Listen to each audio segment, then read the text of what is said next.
Hey everybody, how's it going? It is Matt and it's Bloodthirsty Thursday, and I'm here with you with another review.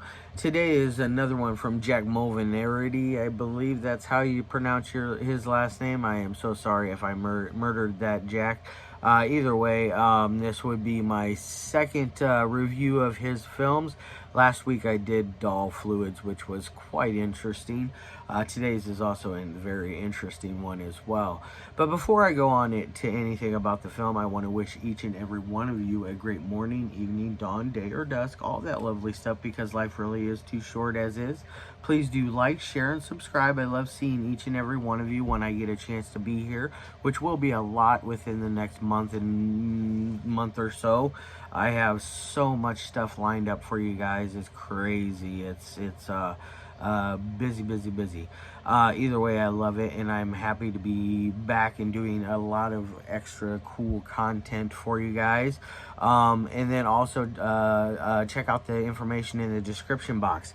I try to give you a little bit bigger bite of everything in there, such as your brief synopsis, a starring cast, your director, runtime of the cut I am watching, along with an MPAA rating if there is one that exists, some trivia if I find anything worthwhile of mentioning, along with a link for a trailer or a scene from the movie itself.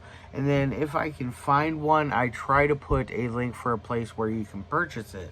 Now, I don't have a place for this one yet.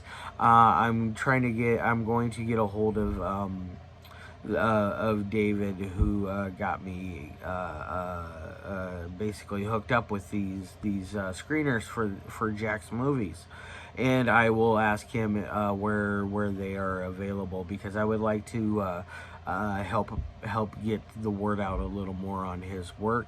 Next week I will be doing a movie from David himself. It's one that I am very excited to do. That is very cool for sure. I'm excited to do. But now on to this one. This one today is called Split, and it came out back in 2022, so just a year ago. It stars Emily E. Kimberly. Jeez, wow. Emily E. and then Jack Mulvanerty is as well. And he writes, directs, produces, does all the effects and all that good stuff as well. Fun stuff.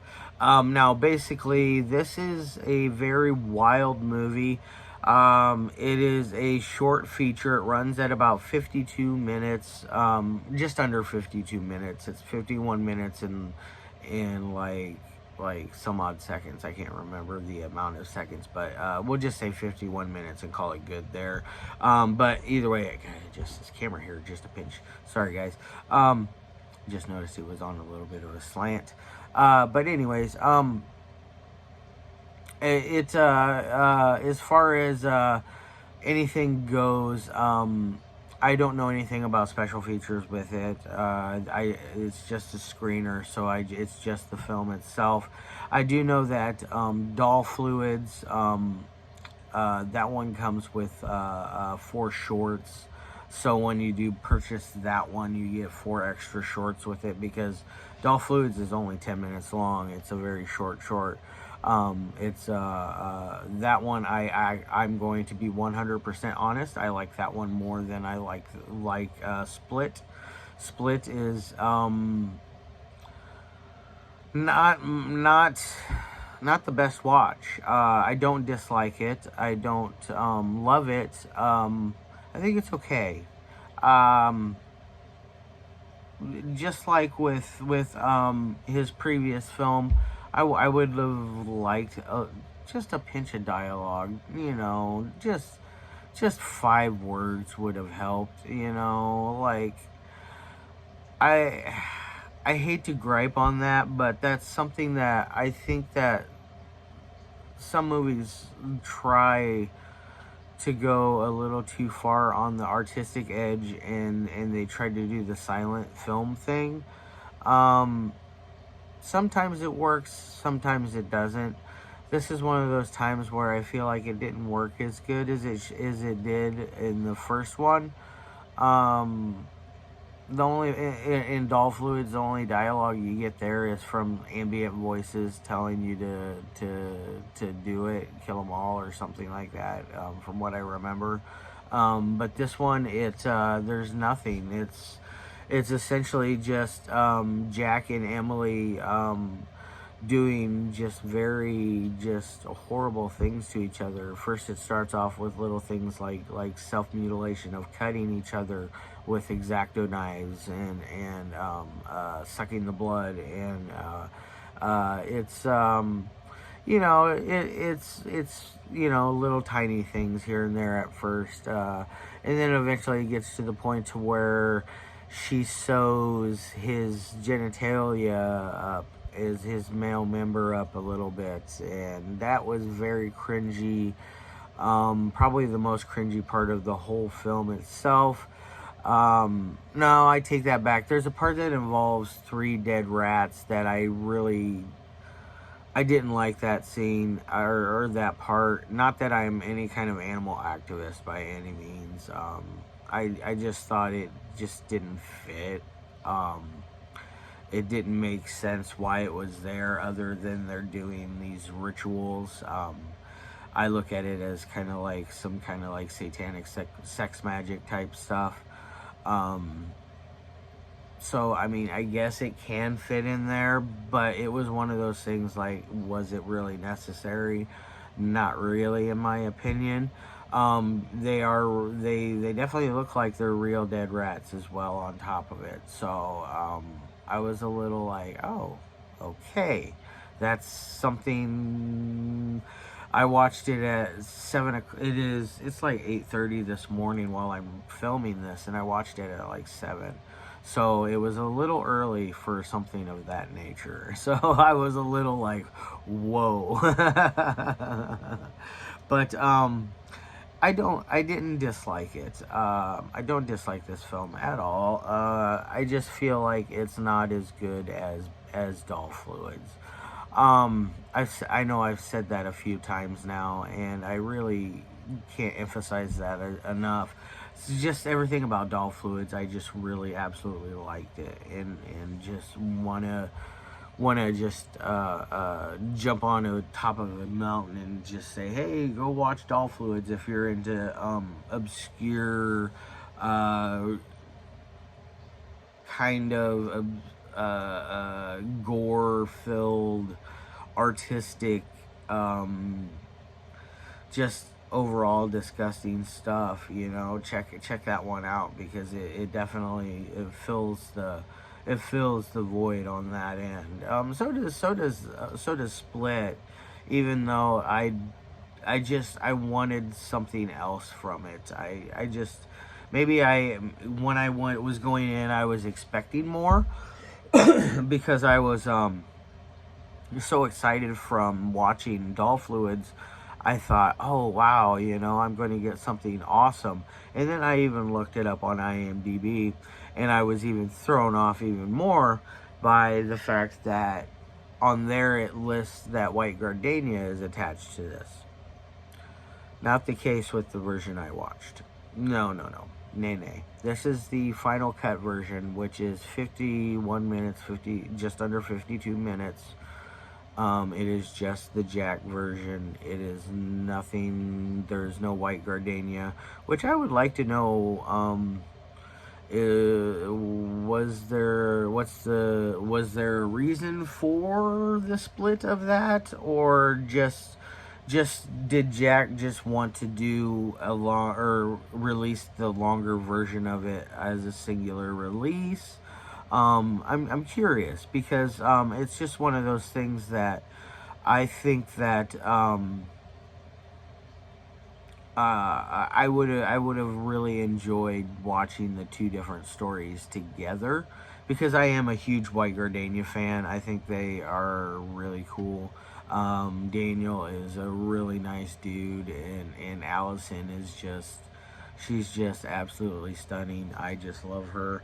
I just love White Gardenia. They're an amazing people. They're amazing people. They're cool. But back to Split.